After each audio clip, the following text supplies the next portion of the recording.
5 years ago, going to the grocery store was one of the least desirable parts of being an adult for me. I hated it.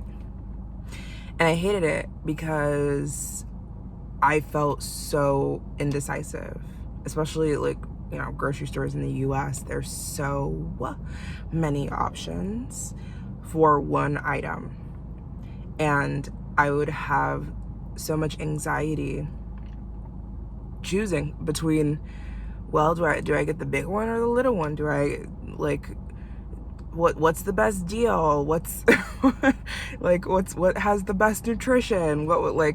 I think as I was, especially maybe 10 years ago, when I was starting to learn how to grocery shop on my own, especially that was rough because I didn't have any usual items that I could just default to. So the anxiety of going into a grocery store and needing to come out with groceries, it was a rough time. But I wanted to start with that because I want to talk about decisiveness, becoming decisive. I had this on my heart this morning. As soon as I woke up, I had a thought, and it led me here. Because today, I am selling my car. And the first thought I had when I woke up, before I wanted to really wake up, I wasn't planning on recording this morning. It's 7:40 a.m. But the thought I had was, how do I know that this is the right decision? And I don't. But let me tell you why I'm making it. So I haven't talked a lot about, I don't know if I've talked about it at all online.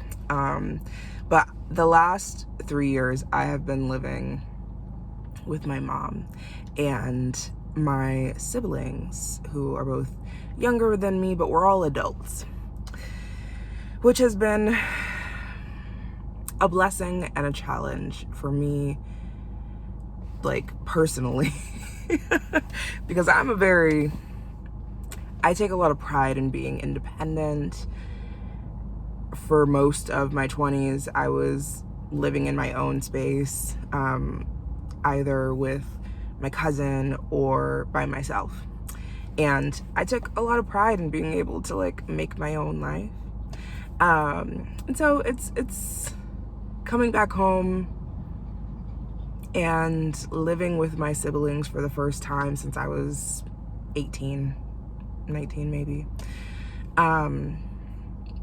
Quite a journey. But that's a topic for another day.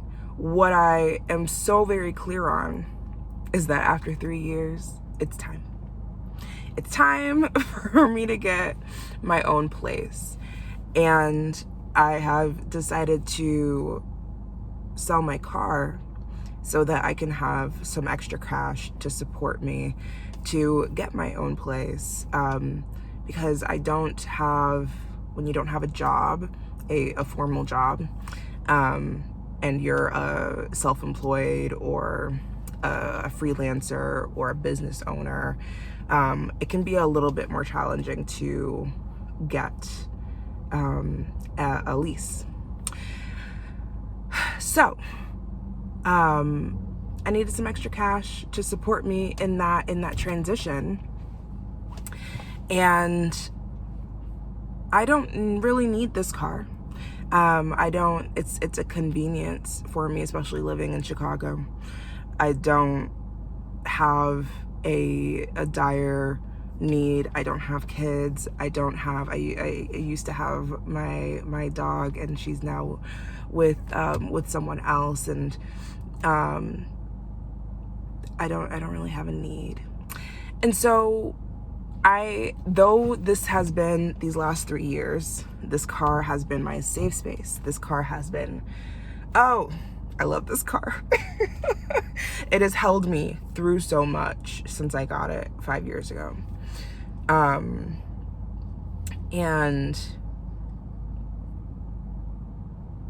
I have really relied on it.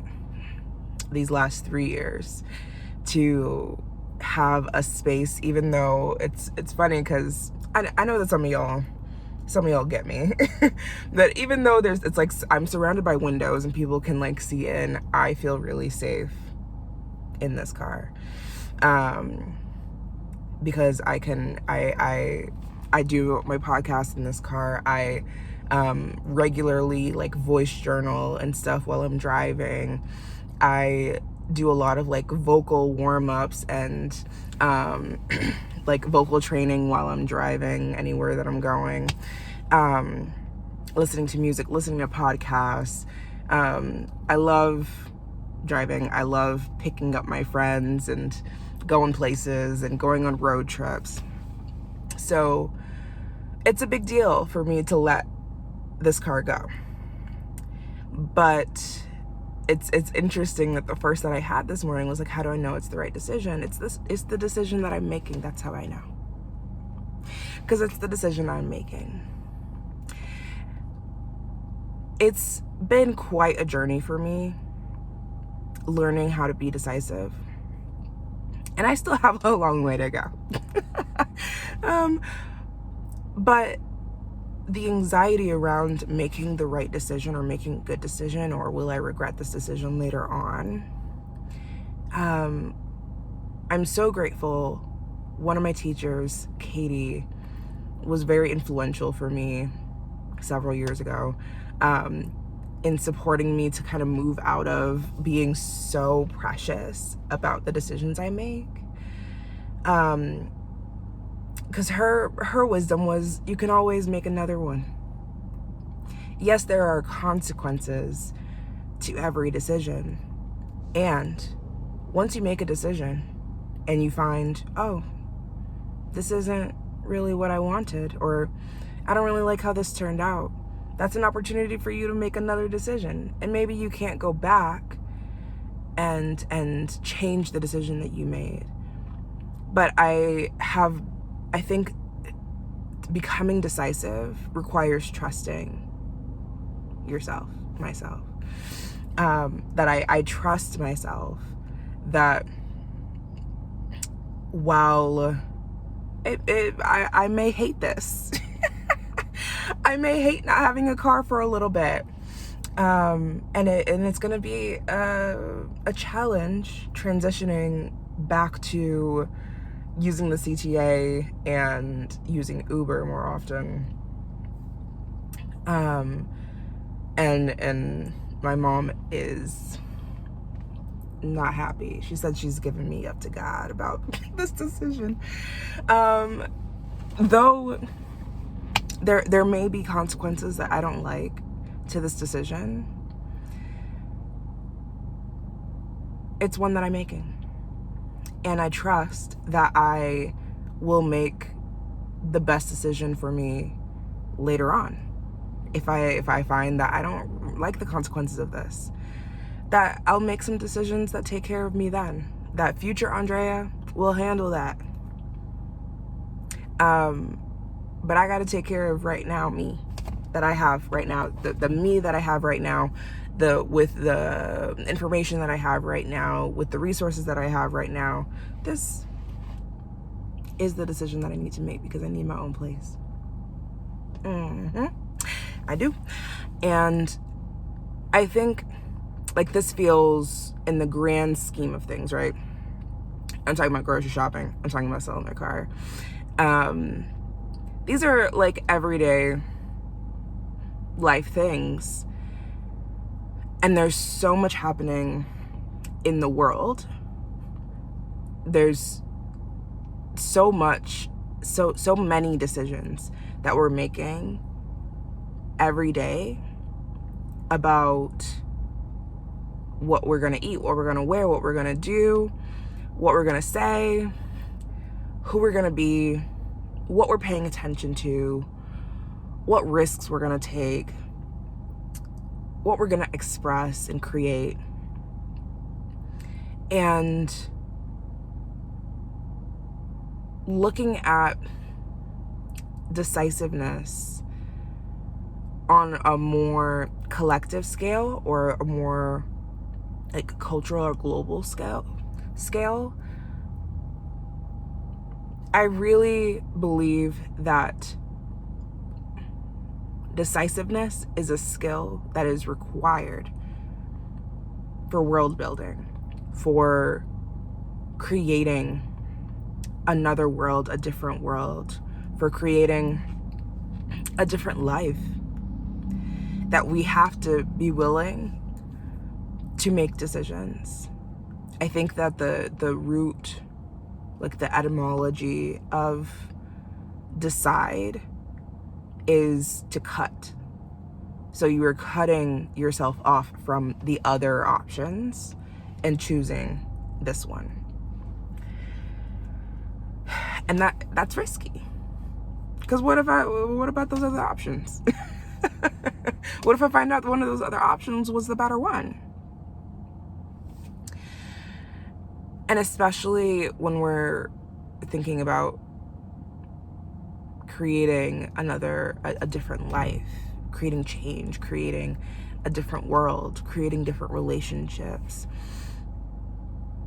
That is even more risky, right? That's we're up against so much right now, politically, socially, and what if I make this decision and I end up offending somebody or hurting somebody? What if I make this decision and I find out that that's actually like very homophobic, or like what if I say this and they don't like what I say and I get canceled, or all of these things are possibilities. And the question that I constantly come back to, right, is, do I trust myself to, in the face of whatever consequence that I fear, do I trust that I will still be able to take care of myself, to get what I need, to find support when I need support, or the support that I need? And I do. But that has only been through being willing to consistently make decisions that I don't know. I never know what's going to happen with the decisions that I make, but especially with the big ones, or with ones that feel big. Maybe they aren't, like going to the grocery store and deciding which ketchup to get. That's not a big decision, but it felt big. It used to. And so for the decisions that feel big, being willing to risk it, to go, I might hate this ketchup, and it may be a waste of money, but I have to make a decision because I want some ketchup. I gotta come up with some better examples. But ketchup is ketchup. I know there's some ketchup haters out in the world, and I don't understand you, but I still love you. So one of the other things that I got from my teacher, Katie, she, especially if we were like in this program, like working on making a decision that felt really big, she would constantly come back to, she would like pick two random objects. I have two pairs of sunglasses right here. I have two pairs of sunglasses. And she would go, here's one pair, here's another one. Choose one to wear. That's how easy it is to make a decision. Just choose one. That's all it is. Everything else that we feel when we're making decisions, for those of us that have trouble with that, I assume that if you're still listening that you do. Everything else that gets in the way of deciding between which sunglasses you want, That is our overthinking, our thoughts, our beliefs, our feelings, our fear of choosing the wrong one. It's all stuff that can be either set to the side or felt through, talked through. But ultimately, it comes down to choose one. Which one do you choose? Let me know. I guess the brown ones or the pink ones. And she would do that pretty often when I was working with her, and it was pretty infuriating because it's like, it's not that simple.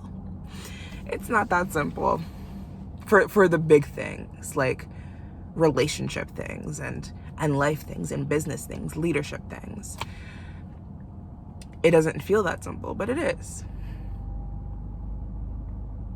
It always is. It's as simple as, which one do you choose? Which one, what decision do you make? And setting aside the doubt that the decision I make is not trustworthy, that the decision I make will lead to things that I can't handle. Because it's not just that it will lead to things that I don't want. It's a fear that it will lead to things that I cannot handle. And if I build the trust with myself that not necessarily that I can handle anything, but that whatever I am faced with, that I can figure it out, not just by myself, but that I have people that I can go to, that I have friends, that I have the internet that I can lean on, that I know that I have resources in people, in knowledge to move me through it, whatever comes next. When I think about world building, there's so many decisions that need to be made in how do we deal with the world that we have now? How do we challenge and shift and transform and dismantle and create from the world that we have now? And then what does it look like? How do we, from there, build out a world that's more loving, that's more just? What does that take? What decisions are the right ones to get us there? None of us really know. A lot of us have some ideas, we have some inspiration, we have our ancestors and people that have come before us fighting the good fight, who we can look to and gather insight from about what might work. But with the world that we have now, the resources that we have now, the people that we are now, we've never done this before. None of us have. We've never done this life in this time, in this space before. And so none of us really know what the right thing to do to get us to where we want to go is. None of us know for sure that by making these decisions that we'll create this world. None of us know.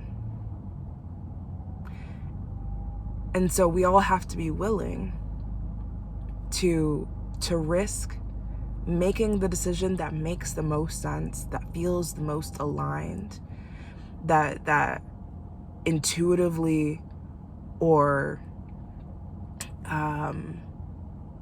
in our felt sense of this feels right, we have to be willing to risk going in that direction and finding out.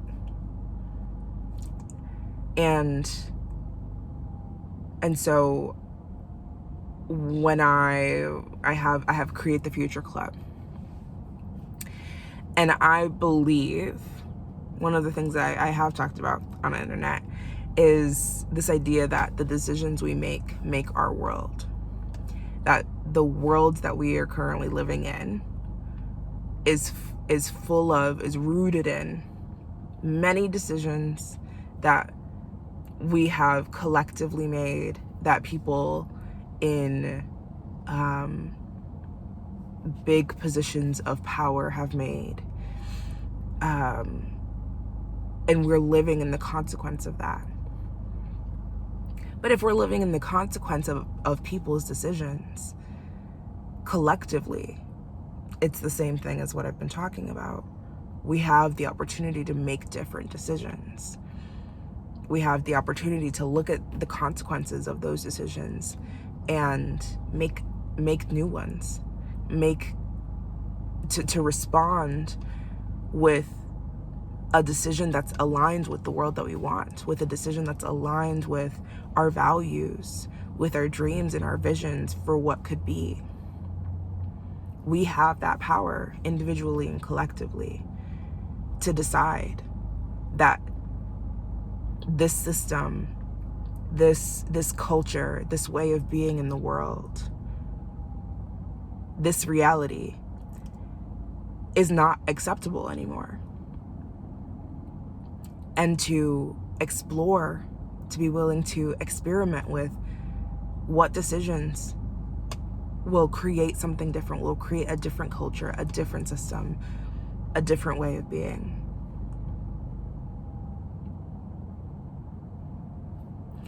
So I'm selling my car today because I want a different life.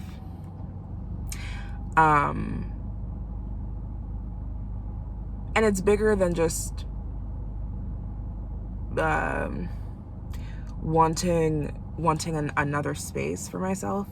This is like, I know that I've done a lot in my life, and I am grateful for everything that has come of that and that I have created along the way. And I have so much more. I have so much more. And love my family down. I do not have the energy to do what I really want to do with where I'm at right now. And because I need a space to recharge. I need a space that feels like a sanctuary to me. A space where I'm able to get resourced as I go out and do and create and write and speak and teach and all the things, sing.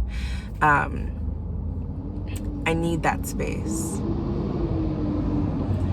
And so I'm willing to take the risk of losing this safe space in order to create a better safe space for myself. And it's going to be uncomfortable. At least for a little bit while I'm in that transition.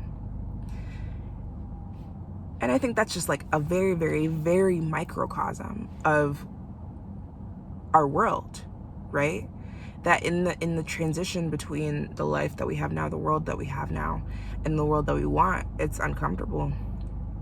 In that in between, that not knowing if it's going to work out, the fear and the anxiety, the actual reality of losing the comfort and the privilege of sameness, of knowing how things work, and being in that transition period of things that don't work that way anymore because we're changing, we're transforming how this world works. So it's uncomfy, and I want us to collectively get okay with being uncomfortable in service of a better world. And I think a big part of that starts or is really nurtured on an individual level, on a personal level. What are the decisions, right, that you're avoiding making or that you want to make and you're afraid of what might happen? Or what are those things for you that are holding you back from being who you want to be, saying what you want to say, creating what you want to create? What is that?